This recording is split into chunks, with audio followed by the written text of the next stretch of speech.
Thank you. That is true. Clearly, he had been reading some of my emails. There is this kind of enduring, not so endearing conspiracy related to planet Nibiru, and how life on Earth began when planet Nibiru intersected with Earth, and it kind of slipped off Nibiru onto Earth, but then Nibiru is coming back, which will bring the end of Earth, and you don't even Google it. You seriously don't even want to. So last night, we talked about climate change, and I know that probably most of you were here last night, but I thought that because I know a few people weren't, I'm just going to start with a brief summary of what we talked about last night, because last night I covered the whole arc of this picture, all the way from how do we know it's real to what is our Christian response. And today we're going to focus on all the fun but what about stuff. But before we get to the but what abouts, let me just briefly, in 5 minutes, go over what we talked about last night. Both for those of you who were not there, as well as, it's always good to get a little refresher, right? I mean, they say that you're supposed to repeat stuff, how many times before it sticks in our head? Something like 10, which is way too many. We're not going to repeat it that many times. But starting with, let's see, where are we here?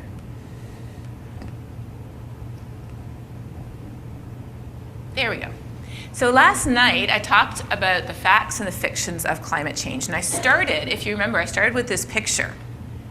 You wonder, well, why are you showing that kind of random picture of water in a window?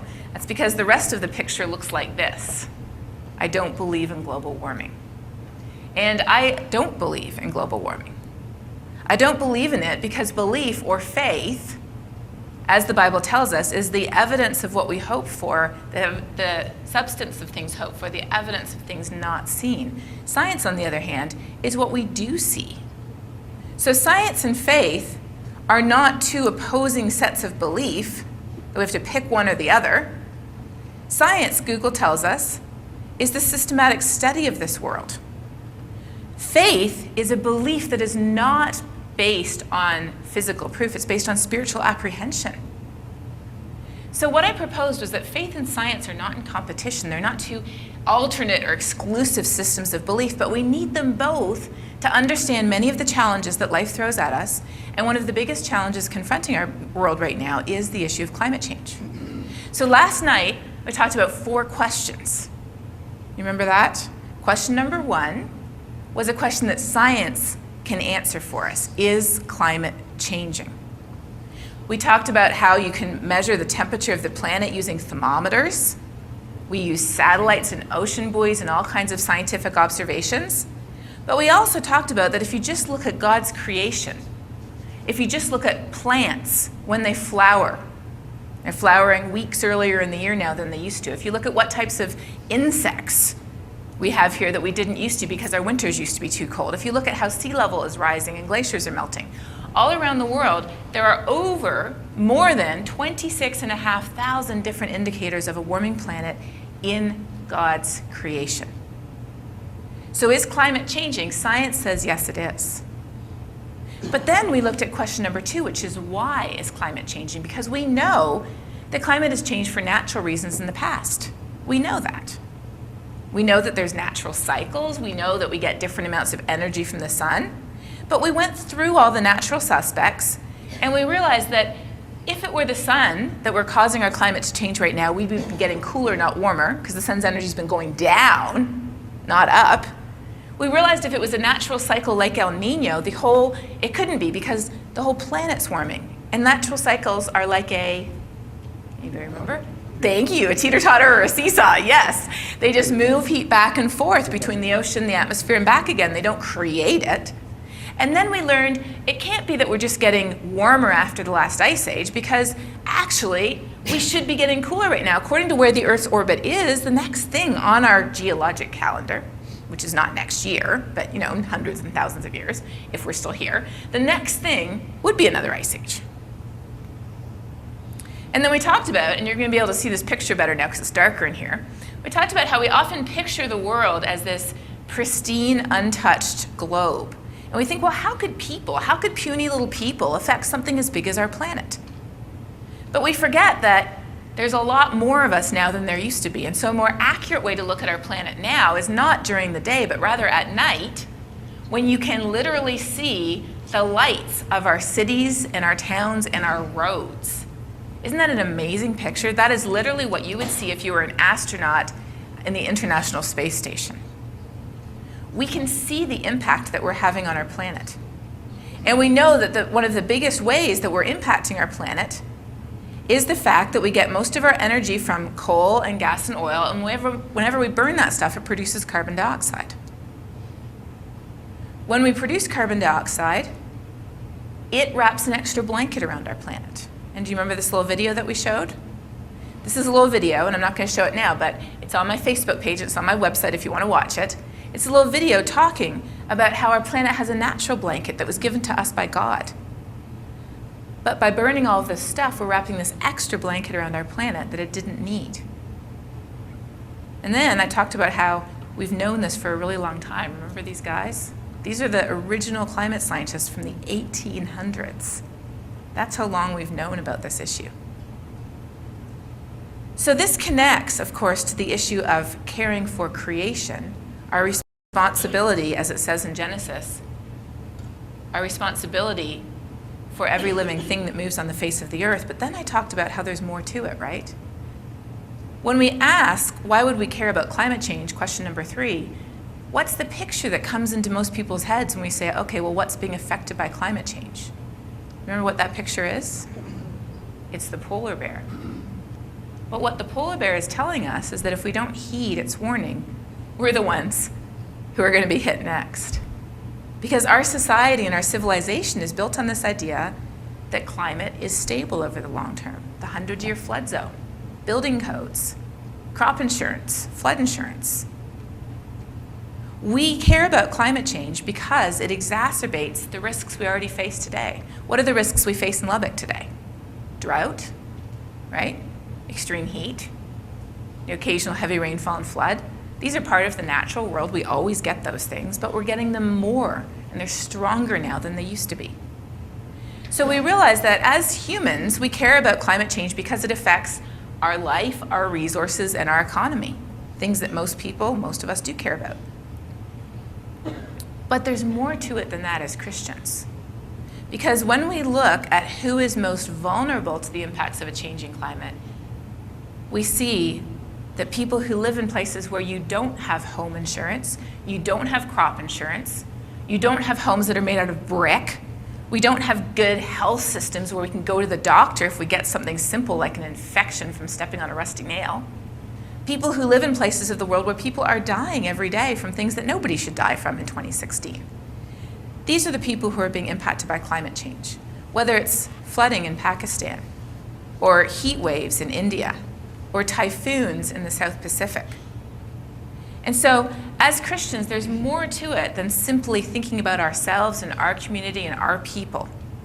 It's thinking about other people who are being impacted by climate change. So why do we care about climate change? It's because it also affects the people who our hearts care for, the people who are needy and who are poor, who are vulnerable, who we're told to love and care for. And then lastly, we talked about what we could do about this problem, because often we feel,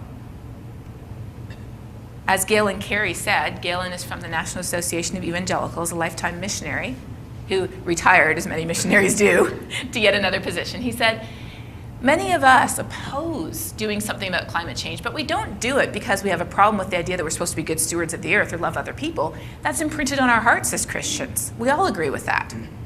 We disagree often because we're presented with solutions that are aimed at taking away people's individual freedom. And so that's why my favorite verse in the Bible speaks directly to that, that when we hear arguments that are based on fear or anger, we know that they're not coming from God, because we know it comes from God as a spirit of power to act, of love and care for others, and of a sound mind to use good information to make good decisions. So I talked about how the first thing we can do is acknowledge that climate change is a real problem affecting us, whether we live in Texas or whether we live in Bangladesh. That we can prepare for a changing climate, whether we live in the Netherlands, where they're building floating villages, or here in West Texas, where we're figuring out much better ways to irrigate our fields that don't waste so much water.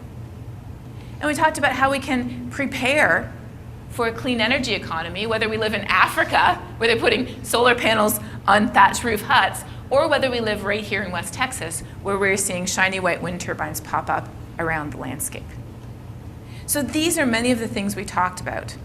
And we concluded by saying that what counts is our faith expressing itself through love. And that may look very different, because what is the image of the church? It's that of a body. Every part of the body has a different function. Each of us has a different function, different gifts, and a different calling. So there's no one, this is what everybody should do or has to do. It's simply looking in our hearts at the love that God has given us in our hearts and saying, what does that love compel me to do personally? So this is what we talked about last night. And I know that last night was recorded. Let me start up this presentation here. Last night was recorded. And last year at Texas Tech, I did a much shorter 18-minute TED Talk. Now, this TED Talk didn't have the faith component to it. It was just a secular talk.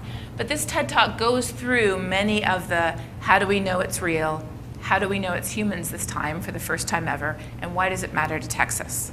So if you were not at the event last night, or if you wanted to share what you heard at the event last night before the video is ready, this is a great resource to share. It's very short and it goes through all of the main points. But that's not what I'm going to talk about today. Today we're going to talk about, like I said, the fun stuff. Here's the fun stuff. The fun stuff is the smoke screens that we hear about, and some of us even use to say why we aren't on board with the idea of climate change. There are two main types of smoke screens that we use. The first type of smoke screen is scientific. Oh, well, climate isn't really changing. It's just a natural cycle. Those scientists are just making it up, so on and so forth. We're going to go through a lot of these. Some you've heard of, some maybe you haven't. The second type of smoke screen is Christian smoke screens. If God is in control, how could humans affect the planet? If it's all going to end anyways, why does it matter? We hear these Christian smoke screens all the time. But what I'm going to propose to you is this. If we are really honest with ourselves, or if we're really honestly have conversations, real conversations where there's give and take with others, 9 times out of 10, we're going to get to the point where we recognize that, as Galen Carey said, from the National Association of Evangelicals, as Galen said, our real objection is not to the science and not to the Christian aspects of this. Because if we're called to love others, if we're called to be responsible for God's creation, how could we not care about this? That is not where our objection comes from. Our objections come from the solutions and the politics. Because as some people have said, you know, if Al Gore says the sky is blue, then I say it's pink. You know what I mean? There's a very great temptation to basically say, okay, well, if that's what those people say, who I completely disagree with, then whatever they say, it has to be the opposite. But that's not how we as Christians are called to function. We as Christians are called to be truth seekers. And so what I want to do is I want to look through some of the smoke screens that are thrown up for us that sound science-y, and I want to walk through some of the smoke screens that are thrown up for us that sound Christian-y. And then I want to talk through a few of the smoke screens that are thrown up that sound solution-y. We talked about one of those last night with wind turbines. Remember that? How wind turbines do kill birds. It is true. But Fluffy and his friends kill many more birds, Fluffy being a cat, just to be specific. And in fact, if we wanted to make up for the number of birds that are killed by wind turbines, we would have to reduce the number of domestic outdoor cats in this country by 0.01%. In other words, you just keep the cat inside, keep 0.01% of cats inside, and that makes up for all the birds killed by wind turbines. All right. So there's a really good book by a man called Hayden Washington, and the book is all about the smoke screens that we use. And so Hayden has organized these smoke screens into 5 different categories. And what I want to do, kind of as the Wizard of Oz, you know, the Wizard of Oz where they pull aside the veil, I want to pull aside the veil for you and talk about these 5 categories so that when you see them in whatever newspaper or media source you read or you listen to or you watch, when you see them, you'll be able to say, oh, that sounds like. So the 5 categories are, number 1 is conspiracy theories. Those are always kind of fun. Planet Niravu. Number 2 is a sneaky one. It's fake experts. Dr. So-and-so says.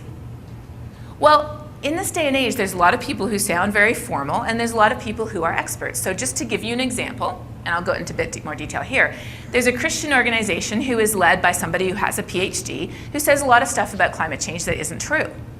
But the man in charge has a PhD, he's Dr. So-and-so. What is his PhD in? Scottish history. So if we were talking about the history of golf, then yes, I think he would be a great expert and I would trust him over me. If we're talking about the general history of Scotland, I imagine he took some general history courses. He knows way more than I do about that. Is he a reputable expert in the area of climate change? No more than anybody else. But that, it's hard to tell unless you dig. Then there's impossible expectations, saying, oh, well, if global warming is real, then this should be true, but if this isn't true, then that completely disproves it. Then there's misrepresentations, and then there's something called cherry picking, my favorite. So let's talk about each one of these. Now, I'm going to talk about these in the context of climate change, but we see these all the time. These are classic techniques people use across just about any field when they want to convince people of something that they don't quite have a firm foundation for. If you're trying to convince people about something that's a little on the shaky side, then these are the techniques that people use. But we're just talking about climate here. So we're going to start with the first one, conspiracy theories. These are always fun. So I'm just going to show you a few examples. So here's one. The internet's so great, you can find anything on the internet. A conspiracy theory with Jesse Ventura. Whether global warming is real or not, people are using it to earn billions of dollars, start a one-world government, and control people's lives. Now, let me just stop there for a second. Who do you think makes more money? Me or somebody with a PhD in atmospheric sciences who works for a coal or an oil company? I know because I actually worked for Exxon. I did. They paid for my master's degree and I worked for Exxon. We did some great research together. But I can assure you that my colleagues at Exxon make quite a bit more than I do. And that's just kind of, the low-level scientist thing, not the top CEOs. So that's just one idea.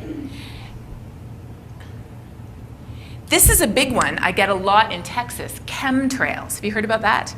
The idea that there's secret military experiments where they're spewing out chemicals up there and you can see them because you see these tracks behind airplanes. Well, all these tracks are is just water vapor.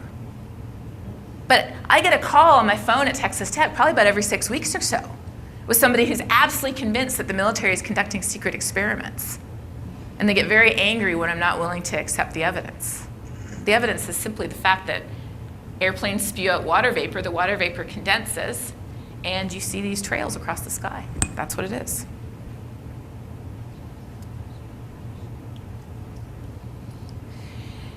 Conspiracy theories are so frequent that there's actually a Wikipedia entry for them. Conspiracy theorists typically allege that through worldwide acts of professional and criminal misconduct, the science behind global warming has been invented or distorted for financial or ideological reasons. Now again, let me just say, financially, who has the most to lose and who has the most to gain? There actually, it sounds strange to say this, but there are a few real conspiracies. How do I know that? A couple of years ago, I was served with a number of Freedom of Information Act requests, FOIAs they call them. Now, if you work at a public university, if you work for the state or for the government, your emails are all public record and FOIAs are perfectly fine. There's nothing wrong with FOIAs. They're a way to ensure transparency in the public process. What is wrong is not a simple request for FOIA. What is wrong is an indictment of someone's crimes followed by the assertion that you're only looking through their emails to find proof of these crimes because you know they're guilty. So I got several FOIAs from a law organization basically listing my crimes and saying that they knew that when they found the evidence that I would be guilty and I would be prosecuted. for doing all these terrible things like making up data and using university resources to promote a conspiracy that wasn't true and so on and so forth. Well, they came back 3 times and they went through all my emails, and of course they never found anything because there wasn't anything to find. Fast forward 3 years to today. 3 coal companies are going bankrupt right now. Arch, Peabody, and what's the third one? I can't remember the third one. So when a company goes bankrupt, their emails become public record. So some journalists started going through their emails, and guess what they found in the emails? They found emails between these coal companies and the law organization who went after me and several of my colleagues, saying those criminals are trying to destroy our business, climate scientists. So we're giving you this money so you can attack them, smear their names, discredit them, and shut them up, basically. So there are a few real conspiracies going on, which is very interesting. I'm thankful to say I'm still standing by the grace of God, I would say, not by anything else. So a couple of years ago, almost about 8 years ago now, there was this situation where a ton of emails were stolen from a British research institute. They were stolen by Russian hackers who were never identified, but they were quickly put out in the domain and said, you know what, those stolen emails show they're making the whole thing up. Well, if you have a few spare days or weeks, you might want to read all the emails because they're very interesting to read in their entirety. But let me cut to the chase. In the emails, in about 10,000 emails, there was one email where they said we used a trick to plot some figures. We tried to get some papers that didn't agree with us out of the big intergovernmental report, but actually those papers ended up in it. And then there were some candid opinions on people who they didn't like, which is not very nice, but it's, very human. That was what was in the emails. Was there any evidence that this whole thing is a scam? No, there wasn't. Was there any evidence that they're making anything up? No, there wasn't. This was all that was actually in the emails. One thing about using a trick, which we'll talk about in a sec. One thing about trying to say, well, we don't want to cite those papers in the government report, but they ended up doing it. And then basically saying, I don't like this person and they're a jerk. Which again, not nice, but not exactly a conspiracy. These emails led to a claim that scientists made up the data, completely disproved climate change, it's a hoax, it's not warming after all. Let's look at this email that talked about a trick. One scientist emailed another scientist and said, what was the trick that you used to plot that tree ring data? That was literally the sentence. What were they talking about? They were talking about this figure right here, where you use tree rings to look at temperature where you don't have thermometers. So in Siberia, they have good tree ring records and they have terrible thermometer records, as you might guess, being Siberia. So what happens is temperature and tree ring density went together very well all the way from the 1800s up until the 1960s. But in the 1960s, the tree rings started to go down like this, and the temperature started to go up like this. So what one scientist was asking the other is, how do you plot these data together, and what do they mean? Well, guess what? 10 years before all of these emails were released, this was published in a scientific journal, 10 years before, where they discussed, we know why there's a difference. Because in the 1960s was when everything got really, really polluted. They started to build all these factories with all this terrible pollution, and so the tree growth started to be stunted by pollution, by dust and soot and all that stuff. And so the relationship between temperature and tree rings broke down when all the pollution started to come in the 1960s. That's as simple as it is. This was published. It was published 10 years before they stole the emails. So this led to something which I think was very acute. A statement by Stephen Colbert. I don't know if you can read that at the bottom. I'll read it to you. Stephen Colbert said something very, very astute. He said, climate scientists don't need tricks to hide their findings. If they're published in a scientific journal, no one will ever read them. Rather than paying Russian hackers to steal all these emails, if they had just read the journal Nature in 1998, they would have found all of this out. Isn't that funny? The facts is that there's 4 different independent records of global average temperature around the world. 2 in the US, 1 in the UK, 1 in Japan. They all show very similar trends. They're a little bit different from year to year because they use a different set of weather stations. But we know also, as we talked about yesterday, that even if you throw out the thermometers, even if you throw out the satellites, if we look around the world, There's over 26,500 different lines of evidence from around the entire world that the world is warming. So are scientists these evil people who are making up all of this stuff? No. But guess what? There were 9 independent commissions in the UK and in the US. University commissions, government commissions, state commissions. These scientists, some of them are my colleagues who I know personally, these scientists were put on trial 9 times. Now, you're probably familiar with the concept of double jeopardy, right? Everybody saw that Ashley Judd movie from a long time ago. The idea that if you're on trial for something and you've been either convicted or acquitted, then you're innocent after that, right? My colleagues were put on trial 9 different times. And I saw the toll it took on their personal lives. I saw one of my colleagues, Phil Jones, at a conference a year or 2 after this. And before that, he'd been a healthy, robust man, always had a smile on his face. He was a skeleton. He looked haunted. He confessed that he had actually considered suicide.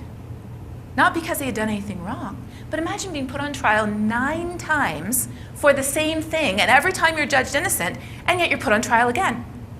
And you know what the worst part of it is? Most people still think that they're guilty. I was in United Market Street a couple years ago, I still remember, and I ran into a woman who I knew a little bit, and we got talking. She said, "I didn't realize you study this global warming thing." And I said, "Yeah, I do."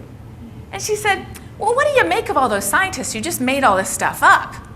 And she even knew the name of one of them. She's like, "Well, what do you make of Michael Mann, who's a very good friend of mine?" I said, "Well, they're not guilty, but they're still guilty in the court of public opinion. So this is really a terrible travesty of justice. There is no way to clear your name." And it continues to go on and on. So that's one of the conspiracy theories. Now let's talk about fake experts. Fake experts. For example, Apollo-era NASA officials say that climate change research is corrupted by politics and special interests. Now, there's a lot of different people who work at NASA, right? There's engineers who build the components of the space shuttle. There's officials who manage their bureaucracy and their administration. There are some climate scientists who actually study climate change. But it's really easy to just say NASA. You gotta dig in and say, okay, who are these NASA people? Are they actually scientists? In this case, no, they're not. But how do you find that out? You just read the headline. You say, oh, well, NASA says it isn't real. Could they find somebody who used to be associated with NASA 30 or 40 years ago who's willing to say this? Of course they could. NASA's a huge organization. They can find somebody willing to run their mouth. But do they actually know what they're talking about? Mostly they don't. There's this thing called the Global Warming Petition Project. And when I was in the Atmospheric Sciences program at Texas Tech, everybody in my department got one of these except me. And in it said, do you sign this petition saying that any proposal to limit carbon emissions would harm the environment, hinder the advance of science and technology, and damage the health and welfare of mankind? There is no convincing evidence that human release of carbon dioxide will cause catastrophic heating. Now, catastrophic heating, what is that? I mean, so far we've seen a 1 degree warming, and I don't think I would call that catastrophic heating. I would definitely call it serious. And I would say that we have potentially dangerous impacts coming in the future if we don't change, but it's not catastrophic. That's a very strong word. So if somebody came up to me and said, is there catastrophic warming of the planet? I would probably say, no, not really. So that's what this asked, okay? That's what they asked. But then after they got all these signatures, which they said included over 30,000 American scientists, including 9,000 with PhDs. That sounds pretty reputable, right? Right?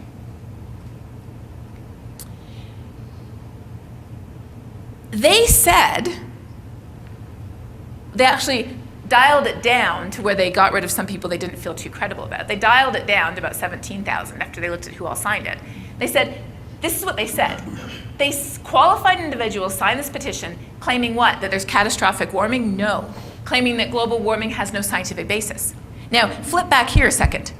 Is the statement global warming has no scientific basis anywhere here? It isn't. So they took a different statement. They said everybody agreed with it. And Scientific American said, we're going to go through and actually see if these experts are experts. So they went through the list of these people, and they estimated about 200 of them were legitimate, in other words, they actually had degrees in something related to science, but only a handful of them were in anything relevant to climate science.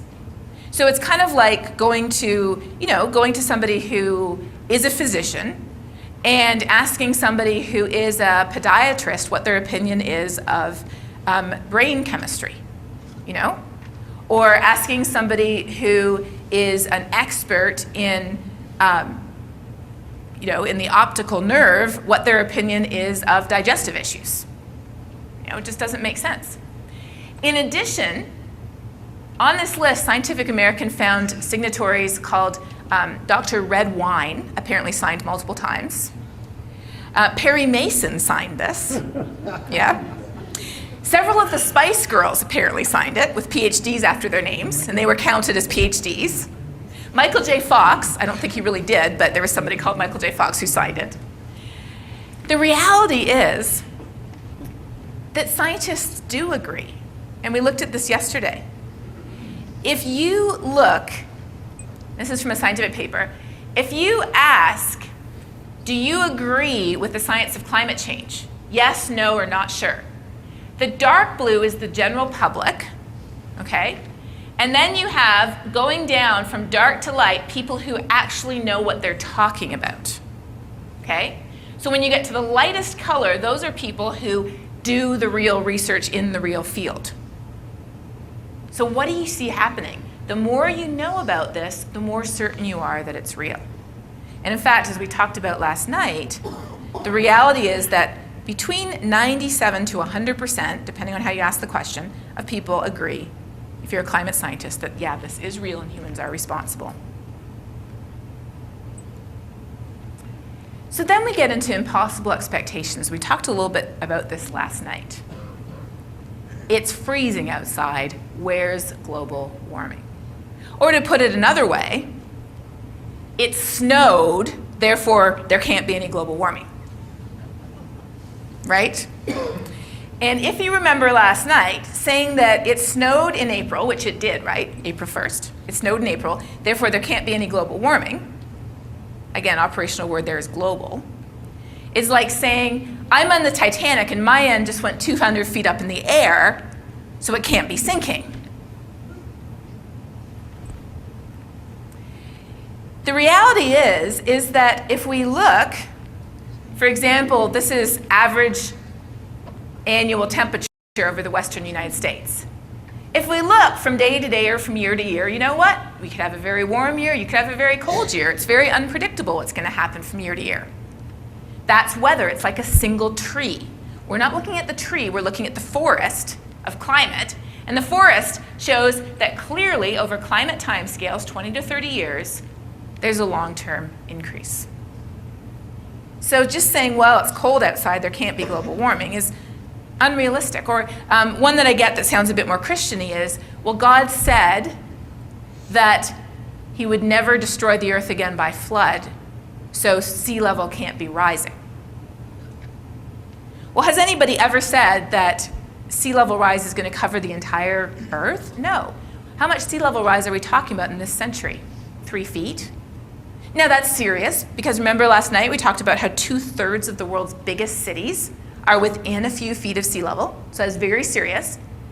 But is it going to cover the whole earth? No, that's an unrealistic expectation. I also get people saying, oh, but God said there will always be seasons, so climate change can't be real. Why do we get seasons? We get seasons because the earth is tilted with respect to the sun. In summer, we in the northern hemisphere are tilted towards the sun, and then we go around to the other side, and then in winter we're tilted away and the southern hemisphere is tilted towards the sun. That's why they have summer when we have winter. So what causes seasons? The tilt of the earth. We're not talking about not having seasons again, we're just talking about all of our seasons getting warmer. We'll still have winter, spring, summer, fall, but they'll all be just shifting up, getting warmer. That's an unreasonable expectation. You're putting words in someone's mouth and you're saying, well, you're saying that the world would be destroyed and God said it would never be destroyed, so it can't be true. That's not what anybody said. It's unreasonable.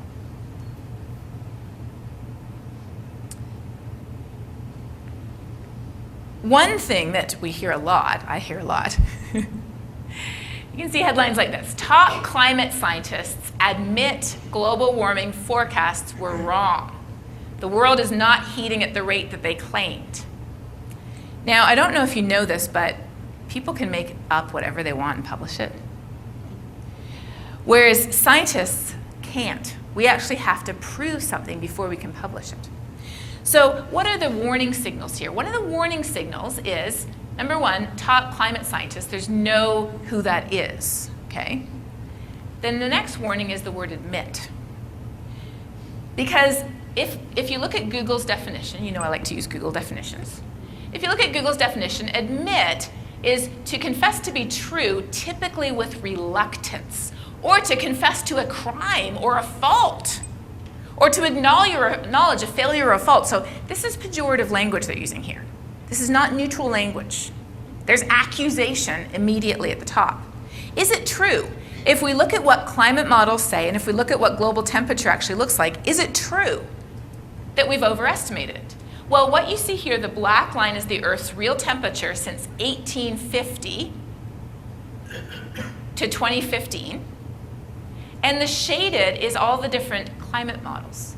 Now, the models don't track from year to year. A climate model, the best way to picture a climate model is like a different Earth. Like you have all of these different Earths, and then you have the real Earth. And they all have their own natural chaotic patterns of variability in weather. But long term, they change with the same energy from the sun and the same changes in the Earth's orbit and the same extra blanket that we're wrapping around it.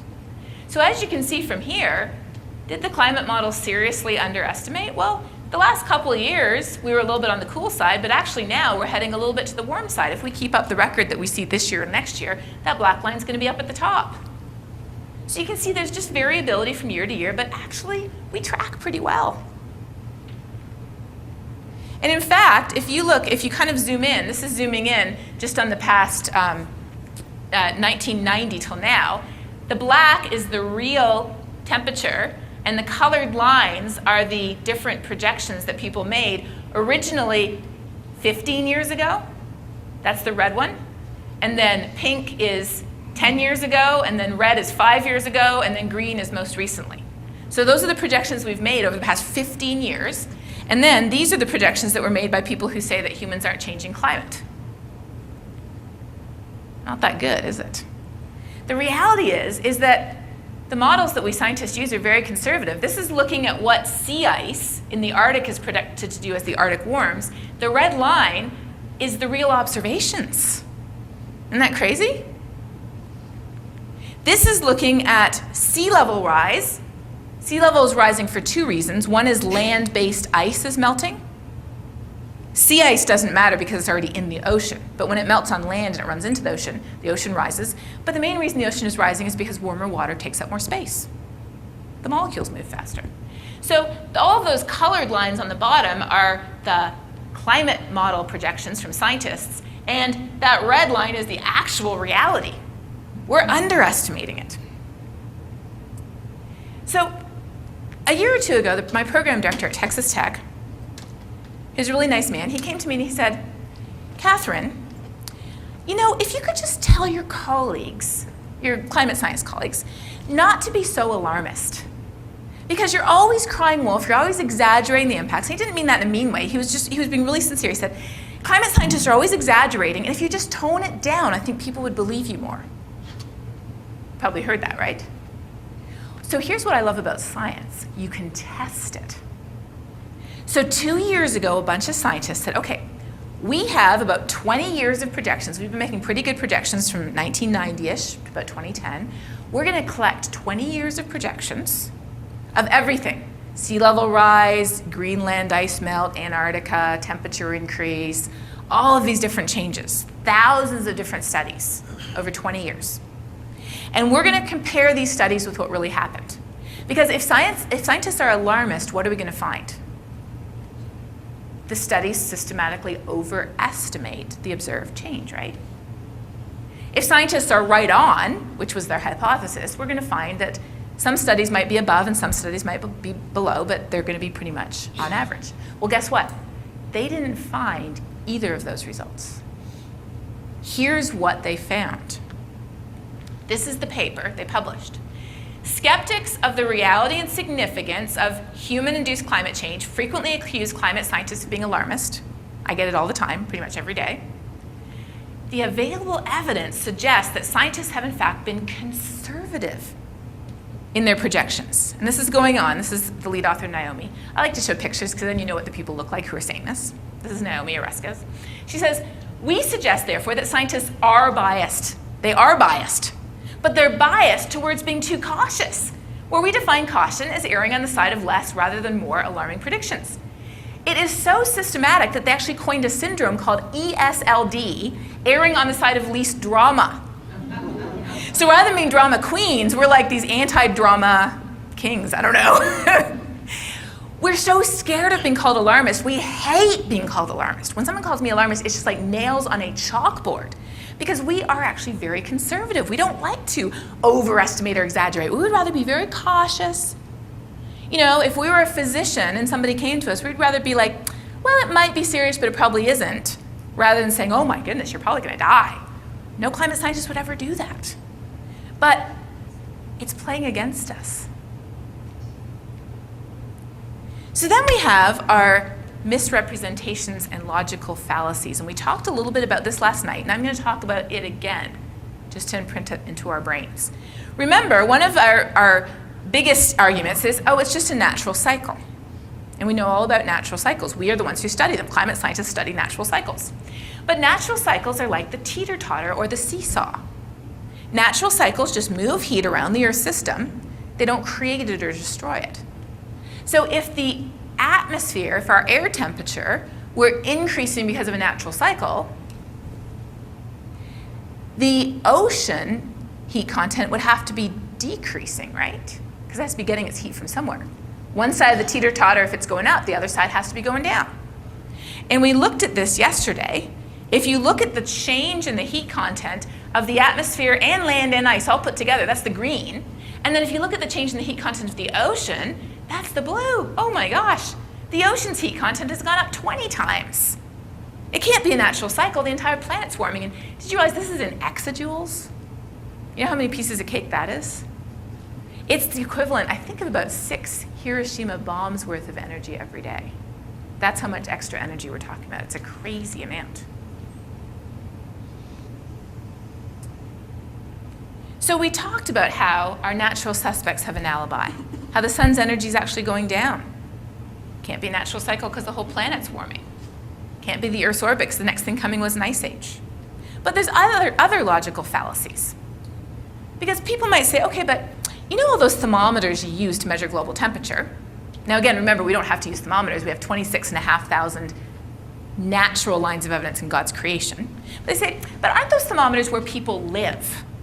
So aren't those thermometers just measuring all of the city that's built up around them? Because you know how it's always warmer in a city than it is out in the country because of all the pavement and all the dark surfaces that absorb the sun's energy. So they say, maybe it's just the urban heat island effect. Well, if that's the case, this is our picture of the Earth at night, right? If that's the case, where would the Earth be warming the most?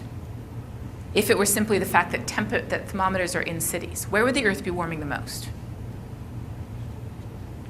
East coast of the United States, Western Europe, right? Wherever people live. Let's look at a map of where the Earth is warming the most. Canada, Siberia, all across Central Africa. These are not major metro areas. The Earth is warming the fastest where people don't live, not where people live, so it can't just be thermometers. And then another logical fallacy I get a lot is this one. You're talking about this extra blanket we're wrapping around our planet. But carbon dioxide, there's only 4 parts carbon dioxide for every 10,000 parts air in the atmosphere. It's a very small percentage of what we breathe, a tiny percentage. Most of our atmosphere is what? Nitrogen and oxygen. Carbon dioxide is only a tiny little bit. So people say, well, but how could it affect something as big as our planet then? Well, I say, okay, so when you're sick, do you have to take your body weight in medicine? If somebody's poisoned, do you have to give them their body weight in poison? When you take vitamins, Do you take like a concrete block worth of vitamins every day? You might, if your parents worked for Amway or had friends. My parents had good friends who worked for Amway, and for a while I feel like we did take a concrete block worth of vitamins every day. What's the point there? We all know that it is not the amount, it is the potency that matters, right? And carbon dioxide is very potent. But I also get another question. Carbon dioxide is heavier than oxygen and nitrogen. If you just look at the molecular weight, right? It's heavier. So how could it be up there? Well, guess what? Clouds are heavier than air. Airplanes are heavier than air. There's a lot of things that are heavier than air that are up there, especially dust. Anybody ever seen a dust storm? Hopefully you have. If you haven't, I don't know where you've been living. Not in Lubbock. How does that dust get up in the atmosphere? Turbulence. It isn't just gravity. Our atmosphere would have to be motionless if gravity were going to be the only force. So if our atmosphere were completely motionless, no wind ever, then yes, the atmosphere would be stratified by weight. But it isn't motionless. The wind is always blowing. And the wind is blowing and pushing stuff up and down. And so the atmosphere is actually very well mixed. It has a lot of stuff in it that is heavier than air. But this comes up a lot. I get it. I got it just this past week. So those are the logical fallacies. And then lastly, we have our cherry picking. Now, this actually doesn't have anything to do with real cherries. But what is cherry picking? Cherry picking is finding one piece of evidence that fits what you want to believe and ignoring everything else. That's cherry picking. So a classic example of cherry picking is, hey, it used to be warm in Greenland. Why did they call it Greenland? Why are the Vikings drinking cocktails with no shirts on? Was it really that much warmer back when they called Greenland, Greenland? When they called Greenland, Greenland, was it really green? It wasn't really green. It was covered in ice, but you're not going to get anybody to move to Whiteland. And they had a few too many people to deal with. They wanted to encourage people to move away and settle somewhere else. So to my knowledge, Greenland was the first successful PR scheme because by the time they got there, it was too late to turn around and come back. Now, it is true that when they first settled Greenland, it was a little bit warmer than average. That is true. But what did it really look like? What did the world look like at that time? Oops, here we go. This was the medieval warm period. Where was it warmer than average? It was warmer than average right in the North Atlantic, which is where much of our culture comes from, Western Europe. So yes, it was warmer than average at that time in that place, but what was happening around the rest of the world? Some places were warmer, some places are cooler. Let's look at this exact same map, not from medieval times, but let's look at it for the last few decades. This is what the world looks like now. A little bit different, isn't it? So we can't just cherry pick one thing. Let me give you another example of cherry picking. Cherry picking is supported by professional analyses such as this one. Whenever you see a funky looking plot, that's a warning sign. It says, this is temperature over the last 1,000 years in Europe. So from 900 AD to 2000 AD, now it's not global temperature, right? They say it's in Europe. It says very clearly at the bottom, in Europe. But there was the medieval optimum, and there was the little ice age, and here we are today. So you look at this and you go, that doesn't look like it's warming. But where did they get this data from? Is there anywhere in this plot that tells you where they got the data from? Not really. They got the, if you chase this down, which I did chase this down. It originally came from this figure, which shows over the last 2,000, 3,000 years, warmer, cooler, warmer, and then cooler. So you might say, okay, well, this looks like sea surface temperature. They do say sea surface temperature, probably around the world. Is it around the world? No. You know where it is? It is one data point in the Sargasso Sea. Remember the Titanic? This is one of the ship's poles on the end that was going 200 feet up in the air.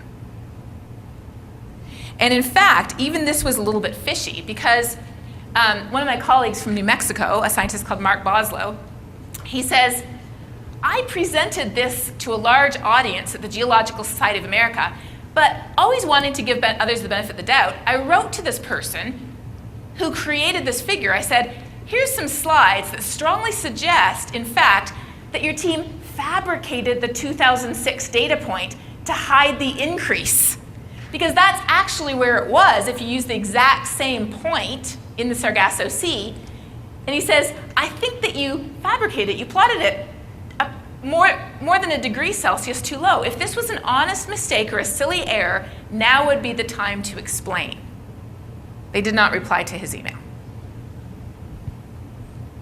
So this is the type of thing that's going on. And people say, but if it's cooling, if you just look at what was happening in 1998 and then you look at what happened in 2008 and you just connect those dots and you ignore everything in between, you can say, hey, temperature's going down. This is cherry picking. You can't just pick one year and another year and connect the dots. You have to look at the whole picture. And it might not say what we want it to say, but it's the honest way to do it. Let me show you one more example of cherry picking, which is kind of humorous. Arctic sea ice is up 60%. So Arctic sea ice, rather than declining, it's up 60%. Where did they get that from? They got it from the fact that in 2012, it was at a record low. This was a record low. It was the lowest sea ice extent ever measured. And the next year wasn't quite as low. So like, oh, it's recovered 60%. Little bit of cherry picking. What are you doing? You're looking at 2012 and 2013. You're ignoring everything else. You can make it sound very legitimate when you do that. The legitimate way to look at it, though, is the fact that that orange line is the long-term average, and then that white area is where it's been in recent years. We have to look at the long-term average and where it is in comparison. And even still, we open the newspaper and we see articles like this. Climate science is not settled. We're very far from the knowledge we need. So sure, it's real, but we don't know enough about it to do anything. Well, this was published in the Washington Post or the Wall Street Journal, and sadly,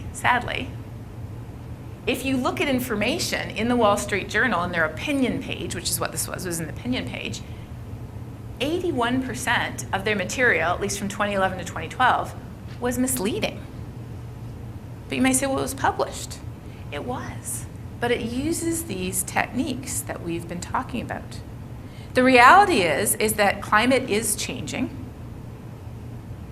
The reality is that we know that humans are responsible.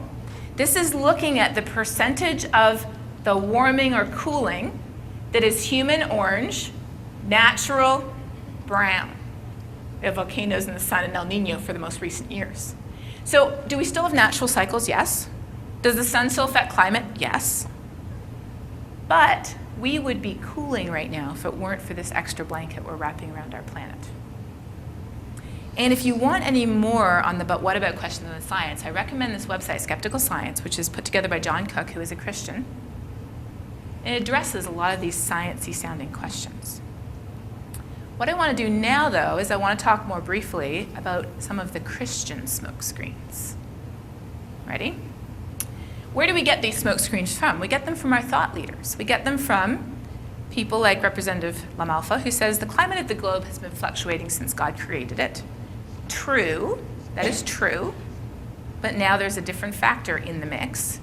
Our climate will continue to change because of the way God formed the earth. True, but there's a little bit more to it than that. The earth will end only when God declares it is time to be over. True, but we're not talking about the world ending, we're talking about bad things happening, especially to poor people. So when we're confronted with these smokescreens, we don't go to science. We need to go to the Bible. And when we go to the Bible, it tells us very clear and very important things, such as we have responsibility over every living thing that moves on the face of the earth, and that is why we were created in God's image. How would God demonstrate dominion over the earth? How does God demonstrate dominion over us? With kindness, with gentleness, with a desire to see us grow and thrive. If we are created in God's image to have responsibility, how should we display that responsibility towards every living thing on this planet?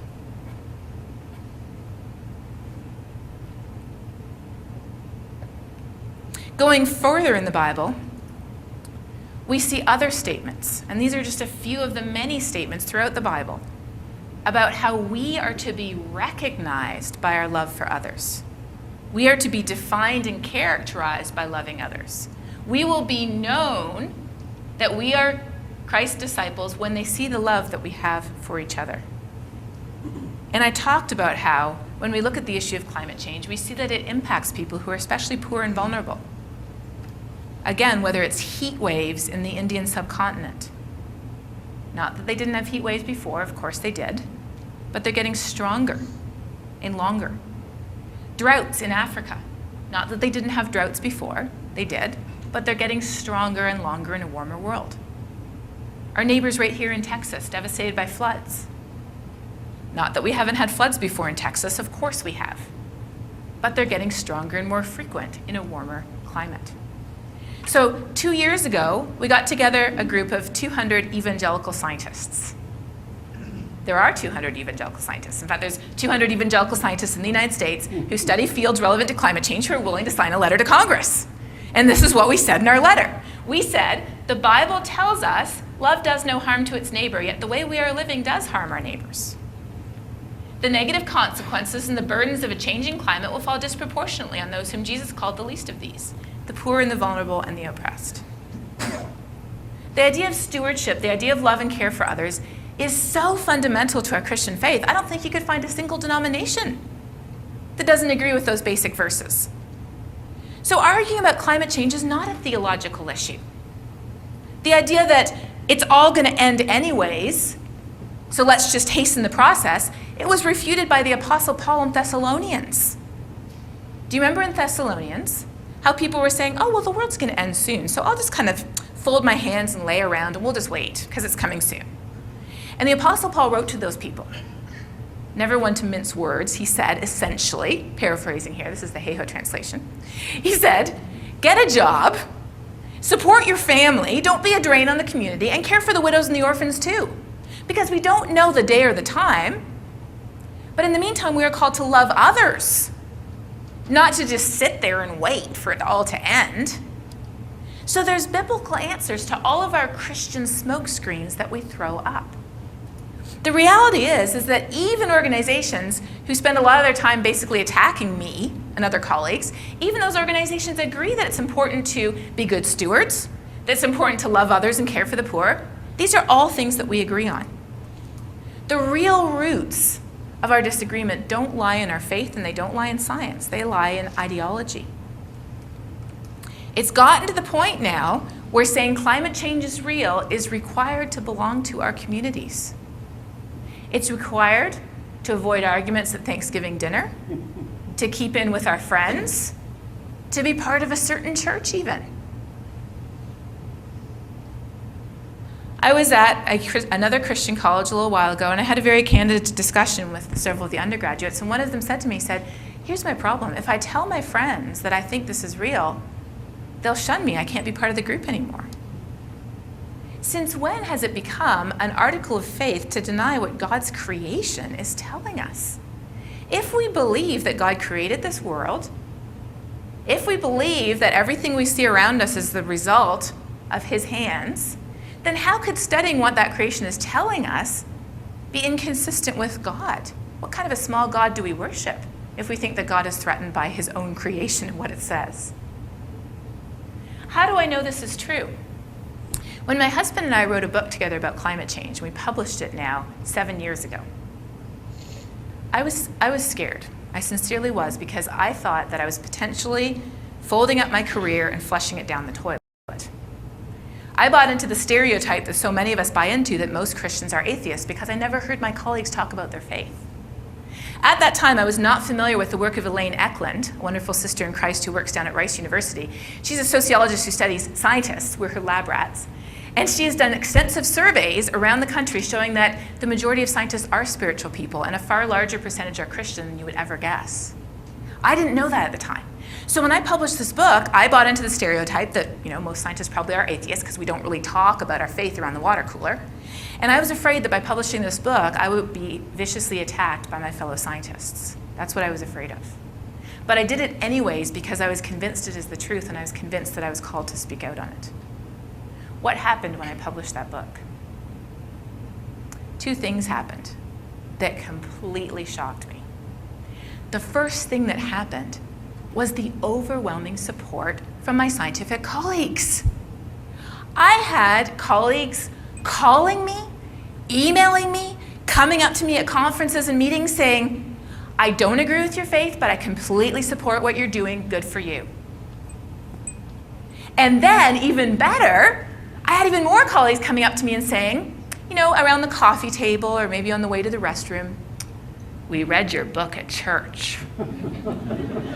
I have discovered hundreds of fellow scientists, colleagues who are Christians and who are believers through being bold enough to speak out on this. There are so many of us that I've been talking to several, one of whom is the Dean of Ag at University of Wisconsin, who's an elder in an evangelical free church. One of whom manages all of the paleoclimate data we use to look back in time at past climate for the National Center for Atmospheric Research. I've been talking to these colleagues about putting together a website, something along the lines of, yes, we do exist. And having, here's a picture of me, here's the church I go to, here's what I believe about God, and yes, here is what I do. I actually study climate change. I'm kind of excited about putting that website together because there's a lot of us. So that was the first thing that shocked me. And it made me so happy and so encouraged. The second thing that happened was exactly the opposite.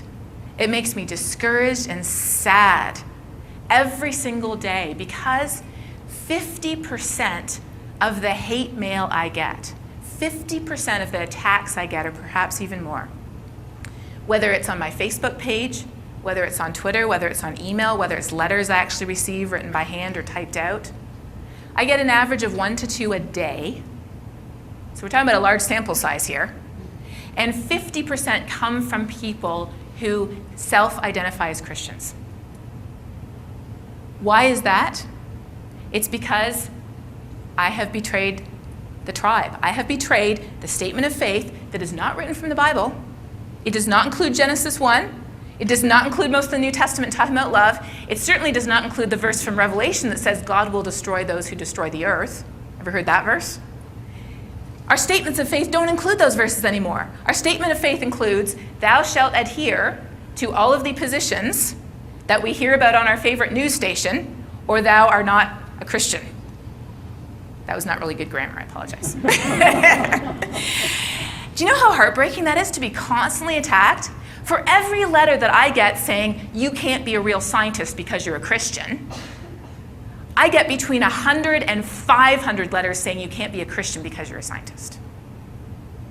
What have we come to in this world?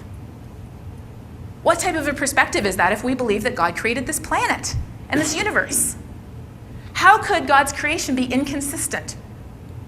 I'm going to close with a quote that I think really shows taking off the science smokescreen, taking off the Christian smokescreen. It really shows the real reason why we have a problem. And these are the two quotes from the same person, our senator to the north.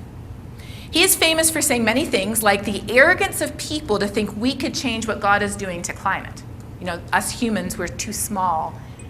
We don't have the responsibility. God has the responsibility. So this is the types of things he says. What is he doing? He's using Christian smokescreen, and he's also using a science smokescreen saying we're not big enough to do this. But what did he say the same year? He said something incredibly insightful during an interview on TV, so it was recorded. He said, do you realize I was actually on your side of this issue when I first chaired that committee? I was on your side until when? Till he opened the Bible? No. I was on your side until I found out how much it would cost.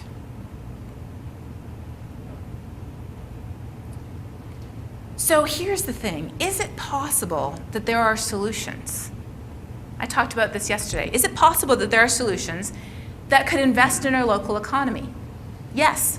Wind and solar energy produce 8 times more jobs here in Texas than the equivalent amount of energy from natural gas or coal or oil. It is possible. Is it possible to transition eventually, not overnight, but eventually, to an economy that depends on clean, resources from God that don't pollute our air. Did you know that 200,000 people in the United States die every year simply from air pollution from burning fossil fuels? 200,000 people. In the US, around the world, it's more like 3 to 6 million people every year. Is it possible to transition to a way of getting energy so we can still turn on the lights, we can still drive our car, we can still have a home with a dishwasher and a refrigerator, but not depend on old, dirty ways of getting energy that we've been using for hundreds of years? Yes, it is possible to do that because of the resources God has given us. Resources like wind energy, which, wind is not perfect. And we talked about this last night. Somebody said, well, doesn't wind energy kill birds? And yes, wind energy does kill birds. It kills 300,000 birds a year in the United States, but cell phone towers kill 6 million birds a year. And, as we talked about before, cute little kitty, who looks slightly guilty here, kill about 3 billion birds a year in the United States. So is there any perfect solution? Not really.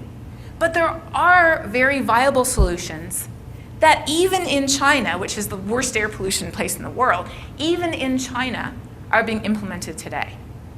How much more so could we as Christians join in? Not buying into the smoke screens of science, not buying into the smoke screens of our faith that we're offered. It's just a natural cycle. God would never let it happen. The world's going to end anyways. What could we accomplish working from our hearts, working from love and care for other people, responsibility for God's creation? What could we accomplish if we added our voices to this? What could we take back from those who have co-opted this issue? Now, they haven't taken it away from us. People haven't taken this issue away from Christians. We rejected it. We said we don't want anything to do with this issue. So others have picked it up. But others do not have the motivations that we do. Others do not have the heart we do. Others, I believe, don't even have the impetus, and they certainly don't have the Holy Spirit living in them to guide them into all truth. What could we do if we work together, recognizing that, yes, there's still a lot of questions. Yes, there's no real perfect solution. Although getting rid of Fluffy is one solution, if we're worried about birds. There is no perfect solution, but God gave us what? God didn't give us fear. God gave us a spirit of power, a spirit of love, and a sound mind to make good decisions. What could we do with those decisions? Thank you.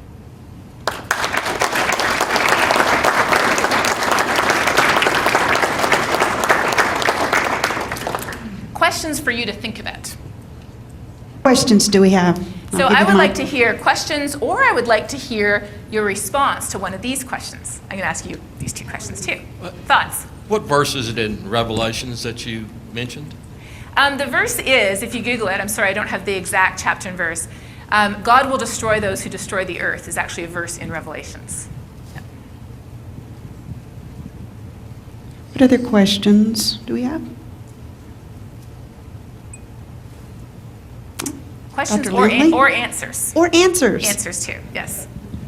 And then to you next, sorry. Amanda. Something that might qualify as a smokescreen issue. Yeah. But are there not some projection, are there not some statements that the effects of this are so far in the future that we ought not to be concerned about it? So the rise of the seas is going to take place over the next 100, 200, 250 years. I don't know what the common wisdom is on that, but do you have a comment about how long do we have? Yes. I guess is the question. Thank you so much for bringing that up. That is a really good question, because if I could highlight kind of two of the biggest myths that most of us have bought into that I didn't talk about today, that is number one. And the second myth is the one I talked about last night, that we have to be a certain type of person to care about climate change, that we only can care about climate change if we vote liberal, if we bike to work, if we don't shower, if we're kind of a hippie, if we wear Birkenstocks. Nothing wrong with Birkenstocks, I have a pair. But, that's one of the myths, number one. But the second myth is it's a distant issue, and we have more urgent things to worry about right now. Well, that was true. It was true. But it isn't today. Today, we are already feeling the impacts. So today, I'm going to Minnesota next week. In Minnesota, homeowners insurance in some places in Minnesota has gone up by 300% because of the increased risk of flooding. Because as the atmosphere warms, more water evaporates, a storm comes along, picks up that water, dumps it in increasing quantities. Farmers Insurance sued the city of Chicago 2 years ago for failing to prepare for a changing climate, so they had to pick up the tab. I asked a colleague of mine who works on heat and health, I said, at what point do you think we'll reach a dangerous level of change? I asked her that this summer. And she looked at me like I had two heads. She said, I just got back from India where thousands of people died who wouldn't have died otherwise because the heat wave wouldn't have been so severe. The impacts are already here today. Since 1980, it's been estimated that on average since 1980, not every year, some years it's more, some years it's less, on average we've lost $5 billion worth of crops due to changing patterns of rain and drought, most of it in developing countries as a result of a changing climate.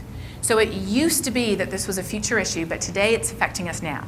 But even still, people may say, and many good people say, but people are dying today because of hunger. People are dying today because of disease. People are dying today because of refugee crises like they have in Syria right now. So we have to focus on these things today, and we will fix climate change later.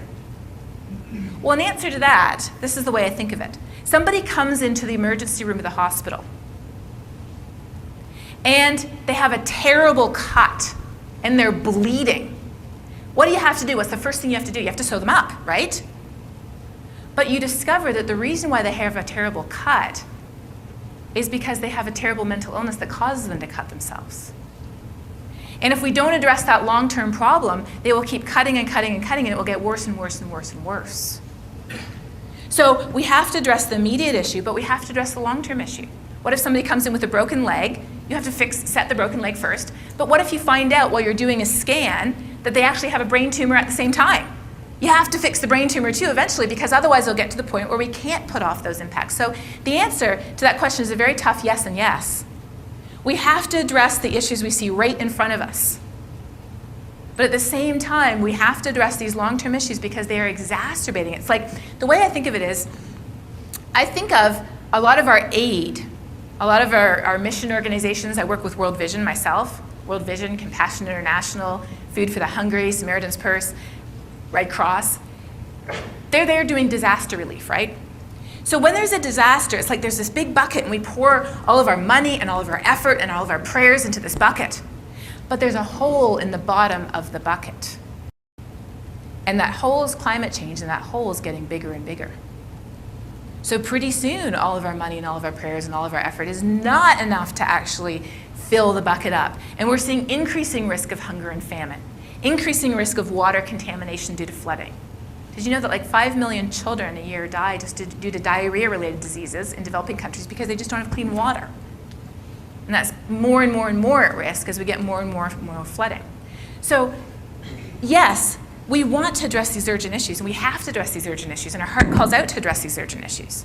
But we also have to recognize that these issues are becoming more frequent and more urgent. We have to address the long-term issue too.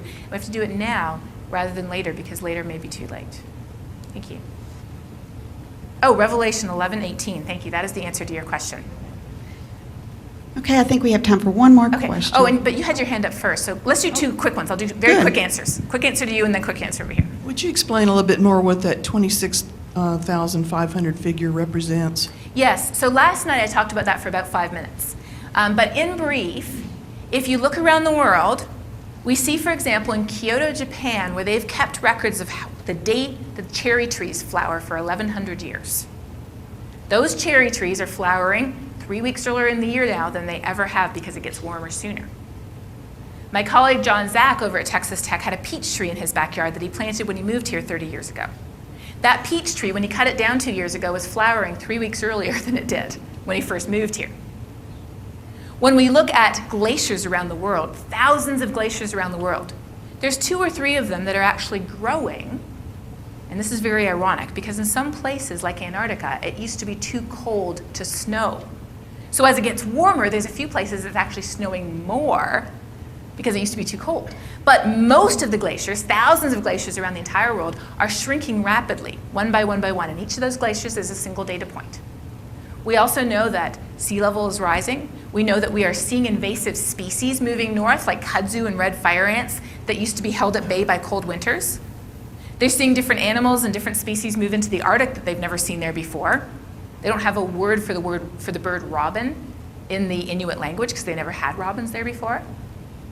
We see all of these lines of evidence in God's creation for a warming planet, and they all add up to about 26,500 of them around the world, which is pretty crazy.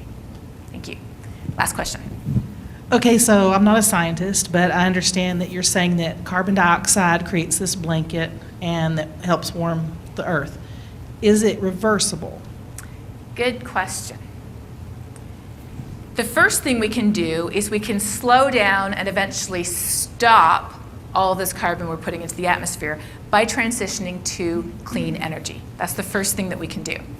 So if we do that, the blanket will still be there for several hundred years, but we won't be making it any thicker, number one. But there are some really smart people out there, more engineers than scientists, who are figuring out ways to suck this stuff out of the atmosphere and to turn it into something we could use, like algae food. You can grow, like I talked about last night, we can grow giant bags of green algae that can be turned into biofuel that you could put into a normal airplane and fly that airplane on. And those algae eat nothing other than carbon dioxide. So there are definitely things people are trying to do to figure out how to suck that stuff out of the air so that we could actually start taking off those blankets. Yes. And that is a really cool area to get into in the future. So if you have any more questions, skeptical science is really good. I also talk about a lot of these questions on my website. The video from last night is recorded and will be available. There's my TED Talk, and if you go to my website, which is just my name, Katharine Hayhoe, make sure you spell it right, it has 2 A's. If you go to my website, I have a lot of my videos and a lot of my essays there, and you can kind of read through and see what it is that you're looking for. So I talk about a lot of different issues related to how do we know this thing is real, are there solutions we can agree with, and as a Christian, what do I think about this? So, thank you. Let's give her another round of applause.